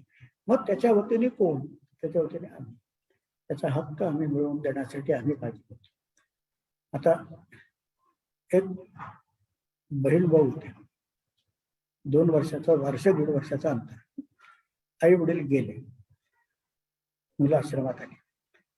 ते बहीण भाऊ म्हणून जन्माला आलेले आहेत, त्यांना बहीण भाऊ म्हणून जगण्याचा हक्क आहे.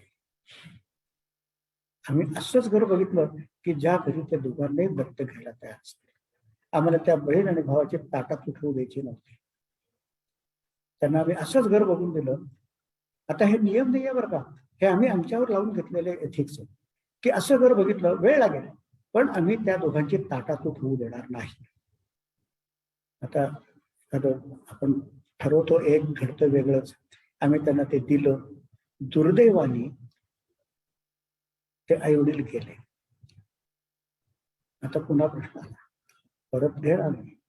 पण ज्यावेळी आम्ही दत्तक देतो ना, त्यावेळी त्या इच्छुक पालकांच्या एखाद्या तरी नातेवाईकांकडून आम्ही एक अंडरटेकिंग घेतो की दुर्दैवाने अशी परिस्थिती आली तर मी त्यांचा सांभाळ करीन.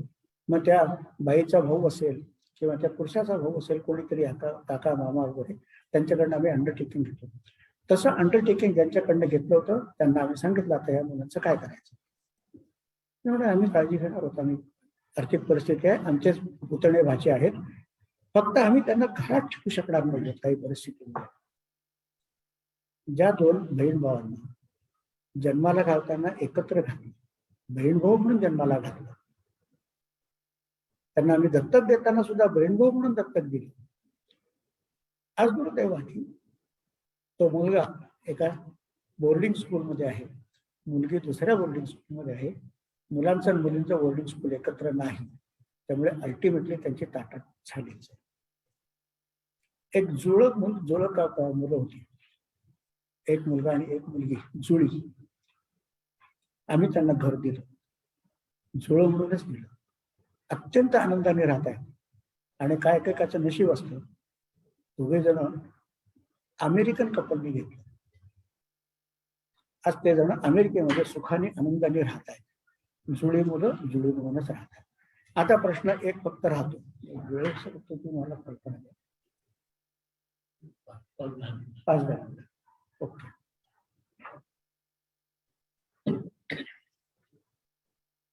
परदेशी, आता आमच्याकडे संस्थेने आतापर्यंत साधारण 900च्या वर मुलं दत्तक दिलेली आहेत आधाराश्रमाने. त्यातले 60 मुलं मुली ही परदेशी दत्तक दिलेली आहेत. हा मुद्दा आवर्जून सांगण्याचा मुद्दा आहे, म्हणजे इंट्रोस्पेक्शन करता येईल आपल्याला, अंतर्मुख करणारा विषय आहे. कोण इथे मुलं परदेशी दिलेली? कारण पुन्हा अधिकार, बालहक्क आयोगाचा अधिकार काय सांगतो, ते मूल ज्या संस्कृतीत जन्माला आलं त्या संस्कृतीत त्याला दिलं पाहिजे. त्यामुळे भारतात जन्माला आलेलं मूल तुम्ही भारतातच दिलं पाहिजे. ज्यावेळी एखादं मूल काही कारणाने त्याच्या मेडिकल रिपोर्टमध्ये काही गैर असेल, चुकीचं म्हणजे आता मी मगाशी म्हटलं तसं त्याला थॅलेसेमिया झालेला आहे, आपले पालक त्याला घेत नाही, रिफ्यूज केलं. दुसऱ्या पालकाने रिफ्यूज केलं, तिसऱ्या पालकाने रिफ्यूज केल्यानंतर आम्ही त्या बेबीला स्पेशल नीड बेबी असं कॅटेगरीमध्ये टाकतो. आणि स्पेशल नीड बेबी आम्ही फक्त परदेशी पालकांना दाखवतो. परदेशी पालकांना आपण आपल्याकडची सुदृढ मुलं दाखवत नाही, पण त्यांचा भारतातच जगण्याचा अधिकार. पण ही स्पेशल नीड मुलं ज्यांना आपल्या भारतातले लोक घेत नाहीये, मग त्यांना अजन्म तसंच ठेवायचं का? मग आम्ही परदेशी पाठवतो. मग जशी आमच्याकडे कारा आहे तशी त्या प्रत्येक देशामध्ये त्यांची सेंट्रल संस्था आहे. त्या संस्थांमधला हा व्यवहार आहे, व्यवहार शब्द चुकीचा आहे, त्यांच्यामधला हा कॉरेस्पॉन्डन्स वगैरे होतो. आणि मग ते स्पेशल नीडचं मूल आम्ही दत्तक देतो. ज्या मुलाला आपण आपले भारतीय पालक दत्तक घेऊ शकत नाहीत, घेऊ इच्छित नाही. शकत नाही म्हणजे शक्य आहे, पण ते घेत नाही.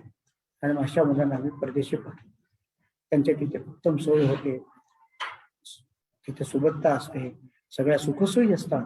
आज अंदाजे 60 मुलं आमचे परदेशात आहेत. शेवटचा इन्सिडेंट सांगतो. स्वीडनला 24 वर्षापूर्वी दिलेलं एक मूल, त्याचे आई वडील ज्यांनी दत्तक घेतले होते ते यथावकाश गेले.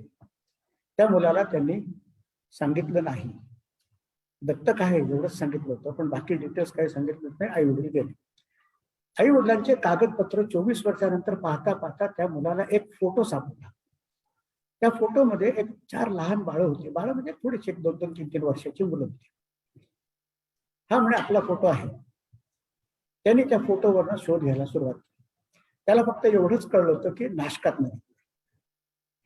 त्यांनी नाशकात शोध घ्यायला सुरुवात केली.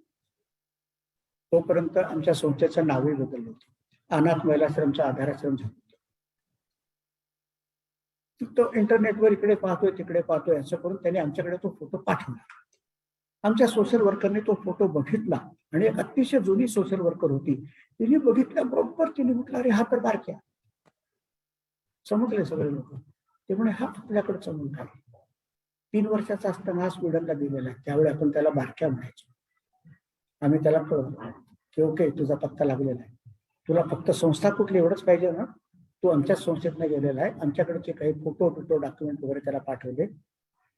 तो मुलगा त्याच्या वुडबी होणाऱ्या बायकोला घेऊन 24 वर्षानंतर आधाराश्रमाला भेट द्यायला आला होता. मला फक्त बघायचंय की मला जिवंत कोणी ठेवलं आणि इकडे कोणी पाठवलं. असे एक एक प्रसंग मी म्हटलं तसं सांगत गेलो ना तर तासन तास नाही. मी फार काही लांबून लावत नाही. कुसुमाग्रज एकदा आमच्या संस्थेत आले होते. त्यावेळी त्यांचं एक वाक्य माझ्याकडे आहे, त्यांच्या हस्ताक्षरात आहे की अशा संस्थांची गरज पडावी हे आपल्या समाजाचं दुर्दैव आहे. पण त्याच वेळी गरज असताना सुद्धा अशी संस्था नसावी हे त्यापेक्षा दुर्दैव आहे. आता गरज पडत अशा संस्थांची गरज पडते आहे, त्याच्यात आपण नाही काही करू शकत. पण निदान गरज आहे तर संस्था तर आहे आपली. त्यामुळे अशी संस्था चालवण्याचा मला निश्चित आनंद आहे. असा पडतो की समजा आता हा कार्यक्रम संपल्यानंतर एक आभार प्रदर्शन वगैरे तुम्ही कराल आणि नकळत तुम्ही सांगाल की आम्ही तुम्हाला शुभेच्छा देतो, तुमच्या संस्थेची भरभराट हो अशा शुभेच्छा देतो, कृपया अशा शुभेच्छा देऊ नका. अनाथाश्रमाची भरभराट होऊ नको. ज्या दिवशी ही संस्था एकही अनाथ मूल आमच्याकडे नाही म्हणून बंद करायची वेळ येईल तो आमच्या दृष्टीने एक चांगला दिवस असेल. आम्ही त्या दिवसाची वाट पाहतो. जब्बार पटेल एकदा आमच्याकडे आले होते. त्यावेळी त्यांच्याशी हा आमचा संवाद झाला. त्यावेळी ते म्हणाले, केळकर जरी अगदी जगातली नीतिमत्ता सुधारली, कोणी अनोरस संतती नाही, अनवेळ बदल नाही, काहीही नाही, आणि जे मूल झाले त्याला त्यांचे नातेवाईक सांभाळायला तयार आहेत वगैरे वगैरे, तरी सुद्धा म्हणे नॅचरल कॅलॅमिटीला तुम्ही थांबू शकत नाही. युद्ध आहे, भूकंप आहे, अनाथ मुलं येणारच आहे. त्यामुळे तुम्हाला संस्था चालवायचीच आहे, तुम्हाला त्यांना सांभाळायचंच आहे. मग आम्ही फक्त असंच म्हणू की तुम्ही आम्हाला शुभेच्छा देणारच नाही तर संस्थेची भरभराट हो अशा शुभेच्छा देऊ नका. तर आमच्याकडे आलेल्या मुलांची उत्तम सोय संगोपन आम्ही करू शकू एवढं आम्हाला सक्षम बनवू. धन्यवाद.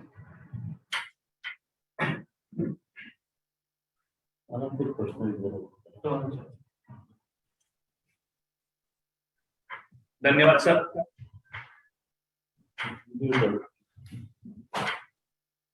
आजच्या आपल्या व्याख्यान सत्रामध्ये आधाराश्रमचे विश्वस्त आणि आपल्या पेठे विद्यालयाचे नामवंत माजी विद्यार्थी प्राध्यापक केळकर सरांनी अतिशय हृदय पिळवटून टाकणारी अशी आठवणी आता या व्याख्यानाच्या निमित्ताने सांगितलेल्या आहेत. आधाराश्रमाच्या स्थापनेपासून ते आतापर्यंतचा प्रवास देखील त्यांनी अतिशय चांगल्या शब्दामध्ये आणि मुद्देसूद आपल्या सर्वांच्या समोर मांडलेला आहे. मित्रांनो, त्यांनी सांगितलेलं एक वाक्य आपल्या सर्वांच्या हृदयामध्ये कोरून ठेवण्यासारखं आहे की आधाराश्रमांची गरज पडू नये, परंतु दुर्दैवाने दिवसागणिक आधाराश्रमामध्ये अशा पद्धतीने अनेक बालकं येत आहेत ही आपल्या समाजाच्या दृष्टीने चांगली गोष्ट आहे असं निश्चित म्हणता येणार नाही. आजच्या या व्याख्यानाच्या निमित्ताने केळकर सरांचा एक वेगळा पैलू लोकांच्या समोर आलेला आहे. इतकी वर्ष त्यांनी हे समाजसेवेचं जे व्रत स्वीकारलं होतं ते कदाचित एका छोट्याशा पुस्तकाच्या माध्यमातून त्यांनी मांडलं, पण व्याख्यानाच्या माध्यमातून मात्र आज ते सर्वांच्या समोर आलेले आहेत. मी सर्व श्रोत्यांना अशी विनंती करीन की आपण आधाराश्रमाचं आनंदाश्रम अशा उपरोधिक स्वरूपामध्ये सरांनी जे एक पुस्तक तयार केलेलं आहे आठवणींच्या स्वरूपातलं, ते आपण जरूर वाचावं, जेणेकरून अशी आधाराश्रम सक्षम करण्याच्या दृष्टीने माझी स्वतःची काय भूमिका आहे ही तयार होण्यासाठी आपल्या सर्वांची मनाची तयारी होऊ शकेल. दत्तक प्रक्रियेबद्दल अतिशय चांगली आणि मुद्देसूद माहिती सरांनी या ठिकाणी दिलेली आहे. या निमित्ताने काही लोकांना प्रश्न विचारायचे आहेत. त्याच्यापैकी पहिला प्रश्न नेहमीप्रमाणे मी विचारतो आहे. सर, मी तुम्हाला असा एक प्रश्न विचारतोय की फोस्टर केअर किंवा तात्पुरते पालकत्व अशा प्रकारचा एक भाग असतो, म्हणजे दत्तक प्रक्रिया पूर्ण करण्याचा हा शेवटचा टप्पा असा कदावी, तर त्याबद्दल आम्हाला थोडक्यात माहिती सांगा. फोस्टर केअर कशाला म्हणतात किंवा ती प्रक्रिया काय आहे? सर, मी मगाशी सांगितलं होतं त्याप्रमाणे पालक आलेले आहेत इच्छुक, आम्ही ताहून सोलापून घेतलेला आहे आणि आता आम्ही त्यांच्या सुपूर्द बाळ करतो, पण ते अजून आम्ही त्यांना दत्तक दिलेलं नाही. आता आम्ही त्यांना सांभाळा दिलेलं आहे, म्हणजे ते फॉस्टर केअर मध्ये दिलेलं आहे. आणि ते फॉस्टर केअर मध्ये असताना त्याची नीट सांभाळ होतोय की नाही ह्याच्यावर आमच्या संस्थेतर्फे नियंत्रण ठेवलं जातं. त्याचे रिपोर्ट्स आम्हाला सबमिट करा, कोर्टाकडे पाठवायला लागतात आणि मग कोर्टाचं समाधान झालं की यांनी व्यवस्थित काळजी घेतली आहे तर ती दत्तकाची प्रक्रिया पूर्ण होते. तोपर्यंत ते बाळ फॉस्टर केअर किंवा तात्पुरत्या संगोपनासाठी त्यांच्याकडे दिलेलं असतं. धन्यवाद सर. हॅलो, हा विचार.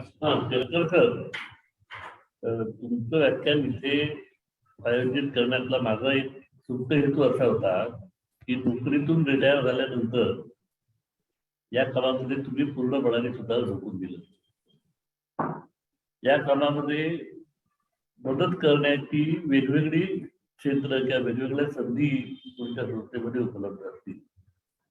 समजा आमच्या शिक्षकांपैकी किंवा इतर लोकांपैकी कुणाला या संस्थेशी जोडून घ्यायचं असेल तर ते कशा पद्धतीने तुम्हाला मदत करू शकतात किंवा तुमच्या कामात सहभागी होऊ शकतात, असं ते तुम्हाला सांगता येईल? निश्चित सांगता येईल.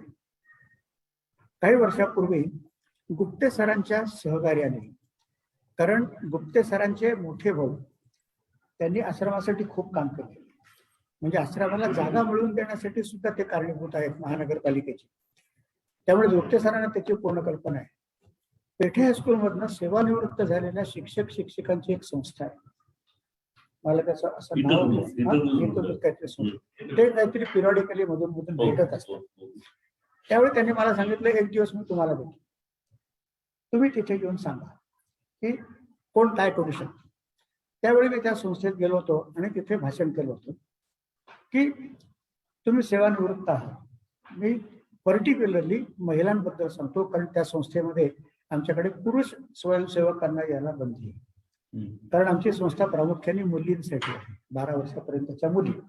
आता नंतर ज्या होत्या त्या 18 वर्षापेक्षा मोठ्या त्या पण मुलीच. आणि अजून एक ऍक्टिव्हिटी आमची त्या प्रिमायसेस मध्ये आहे, ते वर्किंग वुमेन हॉस्टेल आहे. तिथे साधारण 80 बायका महिला राहत असतात. म्हणजे त्या प्रिमायसेस मध्ये 80 महिला वर्किंग वुमेन हॉस्टेलच्या 140 बाळ असे साधारण 200चा संसार असतो आणि त्या सगळ्या महिलांचा किंवा बायकांचा असतो. त्यामुळे त्या प्रिमायसेस मध्ये संध्याकाळी सूर्यास्तानंतर मला सुद्धा जायला परवानगी. सूर्यास्तानंतर सूर्योदयापर्यंत. त्यामुळे पुरुष व्हॉलेंटियर्सना काय करता येऊ शकतं ते मी तुम्हाला सांगतो, पण महिला व्हॉलेंटियर्सना मात्र तिथे खूप काही कॉन्ट्रीब्युशन करण्यासारखी आहे आणि त्याच्याकरता सेवानिवृत्त होण्याची पण गरज नाही. म्हणजे महिला वर्ग इथे आता आहे, तुम्ही आता सुद्धा काही कॉन्ट्रीब्युशन करायचे असेल तर करू शकता. त्या मुलांसाठी आम्हाला तुमचा हवा आहे वेळ. फक्त त्या मुलांसमोर वेळ घालवायचा आहे. त्यांना तुम्ही गोष्टी सांगा, त्यांना गाणी म्हणून दाखवा, त्यांना काही शिकवा, त्यांचा अभ्यास करून घ्या. त्यांच्या कानावर चांगले संस्कार व्हावेत, चांगली भाषा पडावी, हा एक उद्देश आहे. आमचे कर्मचारी तेवढं त्यांच्यासाठी नाही करू शकत. एक तर ते कर्मचारी अशिक्षित आहेत आणि दुसरे त्यांच्या कामाचा व्याप इतका आहे. तुम्ही कल्पना करा, घरात एक बाळ असलं की त्या बाळाभोवती 4 बायका असतात, 4 घरातली माणसं असतात.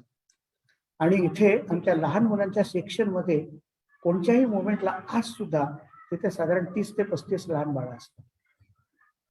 तुम्ही कल्पना करा, साधारण 4 ते 5 ते 6 बाळ एका बाईकडे असतात.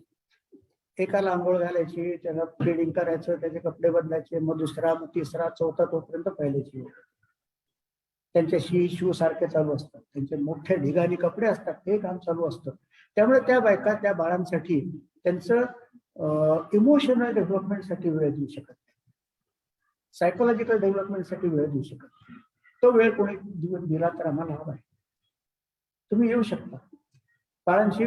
अरे साधी गोष्ट आहे, तुम्ही आता हे सगळ्या महिला वर्ग आहेत, आपल्याला सुद्धा कल्पना आहे, आपण घरी असं डायरेक्ट इन्व्हॉल्व्ह होत नसलो तरी बाळ कसं शिकतं, तर त्याच्या कानावर काही गोष्टी पडल्या तर ते शिकतं. आपण त्यांना ते अडगुळं मडगुळं वगैरे म्हणून दाखवतो, म्हणून ते बाळ ऐकायला शिकतं, बोलायला शिकतं. आमच्या बायकांना नाही होत एवढा वेळ. तुम्ही करू शकता. बाळ पुढे सरकायला पाहिजे असेल तर त्याच्यासमोर एखादं खेळणं ठेवायचं की तो सरकणार आहे. हळूहळू तो सरकायला शिकेल, हळूहळू तो रांगायला शिकेल, पण त्याच्यासाठी त्याच्यात कोणीतरी वेळ द्यायला पाहिजे. असं खूप काही तुम्ही बहुमूल्य वेळ देऊ शकता. आता त्या अनुषंगाने पुन्हा एक आठवण सांगतो. आता कोरोना परिस्थितीमध्ये आम्हाला एवढा मोठा संसार सांभाळायचा खूप अवघड काम होतं. हॉस्टेल तर बंद केलं होतं आम्ही, सगळ्या महिलांना घरी पाठवलं, पण आमचे 140 मुलं तर राहणारच तिथे. आमच्या 140 मुलांना सांभाळायला साधारण 80चा स्टाफ आहे. त्या 80च्या स्टाफमध्ये फक्त 4 पुरुष आहेत आणि बाकी पुढे 76 बायका आहेत. कारण मी म्हटलं तसं आमच्या प्रिव्हायसेसमध्ये बायका आहेत. सोशल वर्कर, वॉचमन हे बायका असू शकत नाहीत म्हणून ते पुरुष आहेत. एवढेच आहे. कोविडमध्ये जाणारे येणारं कमी व्हावं, आम्ही व्हिजिटर्सना पूर्ण बंद केलं होतं. कोणी नो व्हिजिटर्स, ऍब्सोल्युटली. धाराशिव डेंगी द्यायचे ना, इथे धाराशिव घेऊन त्यावेळी लॉकडाऊनमध्ये कोणी येते. पण महिला कर्मचारी 3 शिफ्टमध्ये येतात. आम्ही काय केलं, 24 महिला कर्मचारी एका सेक्शनला आहेत. आम्ही 8 महिलांना बोलवलं, तुम्ही आज सकाळी 7ला यायचं, 24 तास 48 तास इथेच थांबायचं, घरी जायचं नाही. उरलेल्या 2 बॅचना सुट्टी, त्यांनी 2 दिवसानंतर यायचं. म्हणजे ती कर्मचारी घरी ऑफिसमध्ये म्हणजे आश्रमात आली की तिने पहिले स्वच्छ आंघोळ करायची, आमचा युनिफॉर्म घालायचा आणि मग पुढून तिथे 2 दिवस तिने तिथेच थांबायचं, घरी जायचं नाही. तिची जेवण खाण सगळी सोय आहे तिथे. कारण घरी जाणं म्हटल्यानंतर तो फुले नगर किंवा त्या अशा भागात राहणाऱ्या त्या बायकाचा आता येताना सुद्धा संसर्ग होऊ शकतो. त्यामुळे त्यांना आम्ही घरी जाऊ दिलं नाही.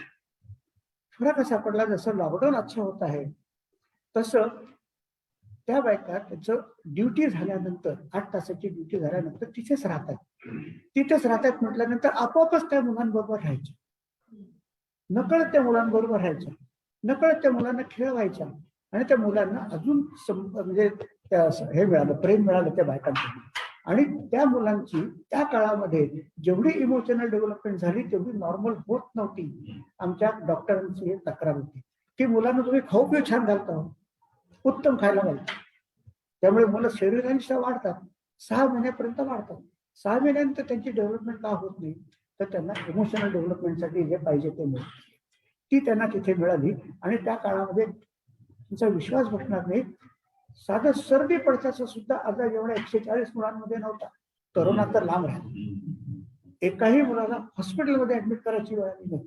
नाहीतर आमच्याकडे हॉस्पिटलायझेशन हे एक मोठे इश्यू आहे, खूप मोठा खर्चाचं काम.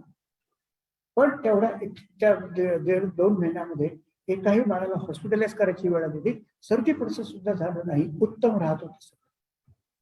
त्यामुळे बायकांना पण त्या बाळांची जास्त अटॅचमेंट झाली आणि मी म्हटलं तसं लॉकडाऊन अच्छा तसं महिला वर्ग तिथे खूप काही कॉन्ट्रीब्युट करू शकतो, वेळ देऊ शकतात.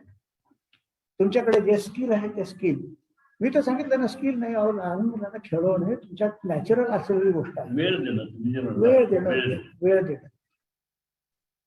आणि पुरुष लोक काय करू शकतो, तर तुमच्याकडे जे काय स्किल आहे मग तुम्ही बाहेरची काही कामं करू शकता. म्हणजे फॉर एक्झाम्पल, आता एक रिसेंटली उदाहरण सांगायचं झालं तर जनरल इन्शुरन्स कंपनीबद्दल रिटायर्ड झालेले एक ऑफिसर आहेत. ते म्हणाले मी संस्थेसाठी काय करू शकतो. ऑफिस टायमिंग मध्ये ते येऊ शकतात, कोणी तुम्ही सुद्धा येऊ शकता आणि तिथे काहीतरी ऑफिस काम वगैरे करू शकता. तर जनरल इन्शुरन्स मधला त्यांचा अनुभव आहे. मग त्यांनी वेगवेगळ्या कंपन्यांशी, स्टार लाईफ असेल किंवा अजून कुठले मेडिक्लेम वगैरे, त्यांच्याशी संपर्क साधला, त्यांच्याशी निगोशिएशन केलं आणि आमच्या आश्रमातल्या बाळांना त्यांनी एक 40 मुलांसाठी जी इन्फंट्स आहेत काय म्हणजे आजारी पडण्याची धास्ती असते, त्या मुलांसाठी अत्यंत कमी पैशामध्ये त्यांनी त्यांचा मेडिक्लेम उतरवून दिला. हे तुमचं स्किल, जे तुमच्याकडे नॉलेज आहे ते तुम्ही तिथे वापरू शकता, तुम्ही घेऊ शकता. आता एक गृहस्थ आहेत, ते टेक्निकली साऊंड आहेत, इंजिनियर आहे. आमच्याकडे काही इंजिनिअरिंग प्रश्न आला की आम्ही त्यांना बोलवतो. वॉशिंग मशीन बिघडले पासून तर आम्हाला सोलर जनरेटर वाचवायचे इथपर्यंत सगळं टेक्निकल भाग ते पाहतात. आम्ही बघत नाही कारण आम्हाला कळत नाही. त्यामुळे कॉन्ट्रीब्युशन करायची झाली तर खूप प्रकारे, फक्त तिथे येऊन पहा. मी जसं त्या पुस्तकात म्हटलं तर तसं आता पुन्हा म्हणतो की हे भाषण ऐकल्यानंतर एकाला जरी आश्रमात येऊन डोकावं असं वाटलं आणि त्या 4 भिंतीच्या आतमध्ये काय विश्व आहे त्या विश्वाची ओळख करून घेण्यासारखं वाटलं, तेवढी संवेदनशीलता जर निर्माण झाली तरी माझं व्याख्यान करणे लागलं असं म्हणून. आता मी म्हटलं असं बोलण्याच्या योगात खूप काही बोलण्यासारख्या गोष्टी आहेत. एका विषयाला मात्र माझं टच करायचं राहिलाय. मला कदाचित त्याच्याबद्दल काही प्रश्न अपेक्षित होता की एखाद्या बाळाला तू दत्तक आहेस हे सांगायचं की नाही, आणि सांगायचं असेल तर केव्हा सांगायचं, अत्यंत महत्वाचा प्रश्न. आणि तो केला नाही, सांगितलं नाही आणि तो व्यवस्थित सांगितलं नाही तर डिझास्टर्स होऊ शकतात. अशी उदाहरणं पण आमच्याकडे आहेत. त्या बाळाला नंतर कळतं की आपण दत्तक आहोत. 2 बहिणींवर 1 भाऊ घेतला त्यांनी दत्तक, एका कुटुंबाने. बरीच वर्ष झाली, चांगले व्यवस्थित वाढता येते आणि ते वडील यथावकाश वयानुसार गेले. गेल्यानंतर त्या 2 मुली आणि तो भाऊ अगदी एकत्र राहिलेले बहीण भावंड. बहिणींना माहिती होतं बरं का दत्तक आहे, पण त्यांनी चुकूनही जाणीव करून दिली नाही त्या मुलाला की तू दत्तक आहेस. पण त्या एका बहिणीचा नवरा, त्याचा त्या इस्टेटीवर डोळा होता. ही इस्टेट तिघांमध्ये का वाटायची, दोघांमध्येच वाटा, 2 बहिणींमध्ये वाटा, त्याला कशाला इस्टेट द्यायला पाहिजे, तो थोडीच तुमचा मुलगा आहे, तो दत्तक आहे. हे त्या मुलाला त्यांनी सांगितलं की तू कसा क्लेम करतो की तू दत्तक आहेस. त्या मुलाला त्यावेळी कळलं दत्तक होतं. मला आई वडिलांनी कधी जाणीव करून दिली नाही, माझ्या बहिणींनी कधी जाणीव करून दिली नाही मी दत्तक आहे. आता हा सांगतोय म्हणजे खरंच असणार म्हणून मी दत्तक आहे. ठीक आहे, तो म्हणाला मी माझ्या इस्टेटीवरचं पाणी सोडतो पण मला या 2 बहिणी सोडायच्या नाही मिळाली इस्टेट तरी चालेल. म्हणजे मला अजूनही दरवर्षी राखी पौर्णिमा करायची आहे, दरवर्षी भाऊबीज करायची आहे, मला बहिणींना गमवायचं नाही. असे सगळे प्रसंग माझ्या या पुस्तकात आहेत. मला एक प्रश्न विचार काय आनंद आहे. जेव्हा ही मुलं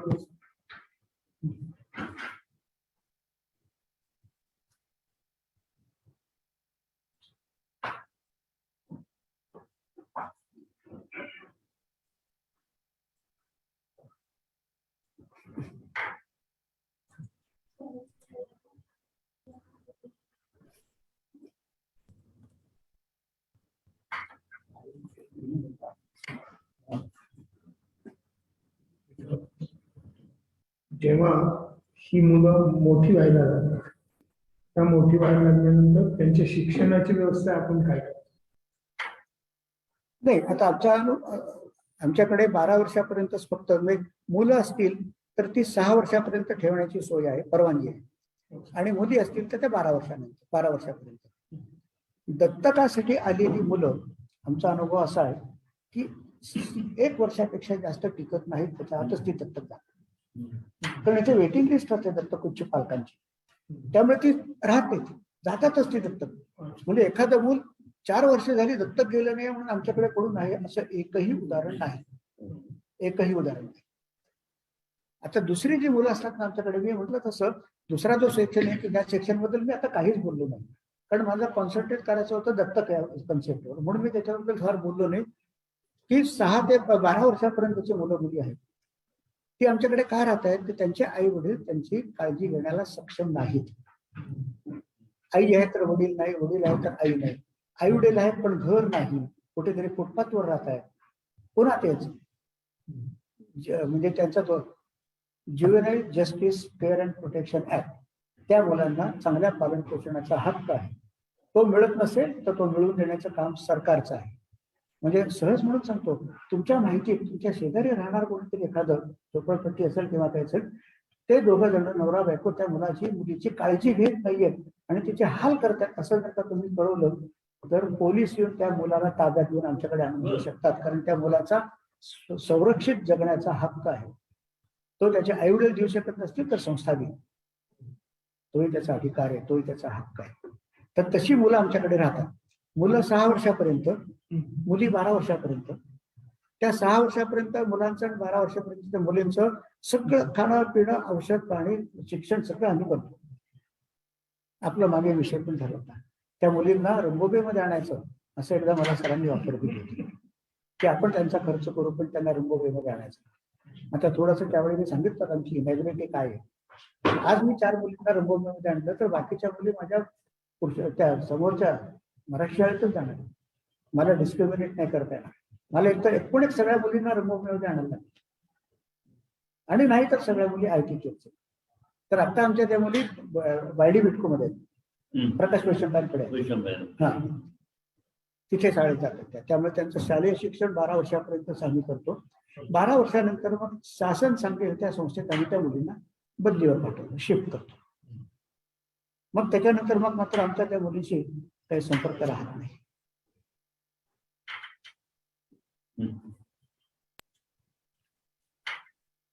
मित्र, आजच्या या व्याख्यानाचा विषय इतका संवेदनशील आहे की व्याख्यान संपू नये, ते ऐकत राहावं आणि त्यातून आपल्याला काय करता येईल अशा प्रकारचा आशावाद प्रत्येकाच्या मनामध्ये निर्माण होईल.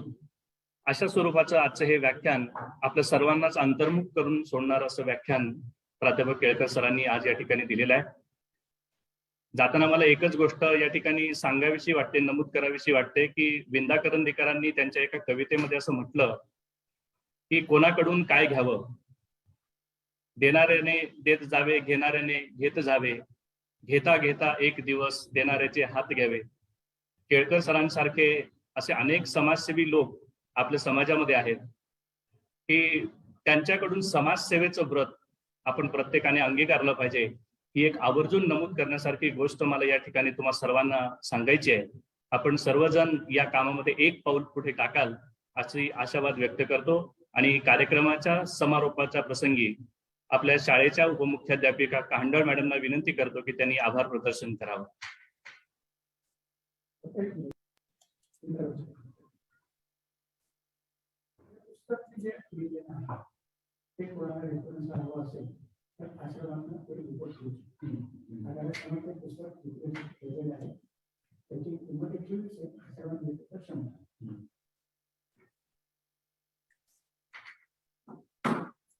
नमस्कार.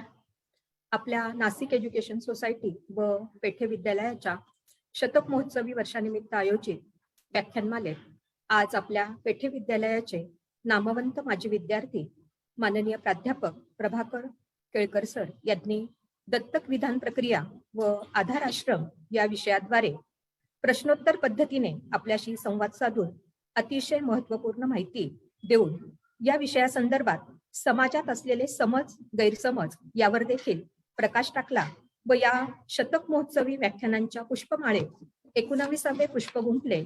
त्याबद्दल आपल्या संपूर्ण संस्था परिवारातर्फे मी त्यांचे मनःपूर्वक आभार मानते.